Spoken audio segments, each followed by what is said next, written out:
বন্ধুরা, আরেকটি রান্না নিয়ে চলে এলাম। আজকে করব ইলিশ মাছের মাথা দিয়ে চাল কুমড়োর ঘন্ট। তো চাল কুমড়োটা কেটে নিয়েছি। ইলিশ মাছের মাথাটা আমি নুন হলুদ দিয়ে ভালো করে একটু ভেজে নেব।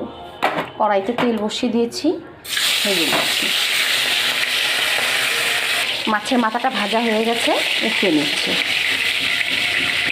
ওই তেলে শুকনো লঙ্কা, জিরে আর তেজপাতা ফোড়ন দিয়ে একটু নেড়ে চেড়ে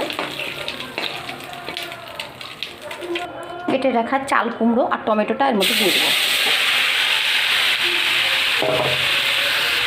পরিমাণ মতো নুন দেবো আর পরিমাণ মতো হলুদ গুঁড়ো দিয়ে ভালো করে নেড়ে চেড়ে ঢেকে দেবো।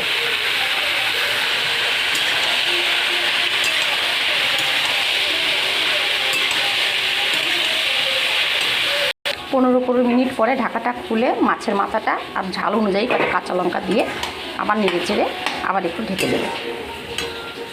কুমড়োটা প্রায় হয়ে এসে একটু জিরে আদা বাটা আর একটু চালের গুঁড়ো দিয়ে একসঙ্গে একটু জল দিয়ে মিশিয়ে আমি এই মিশ্রণটাকে এর মধ্যে দিয়ে দেবো। তাহলে একটু আঠা আঠা ভাব হবে, খেতেও ভালো লাগবে। ভালো করে নেড়ে চেড়ে নিচ্ছি।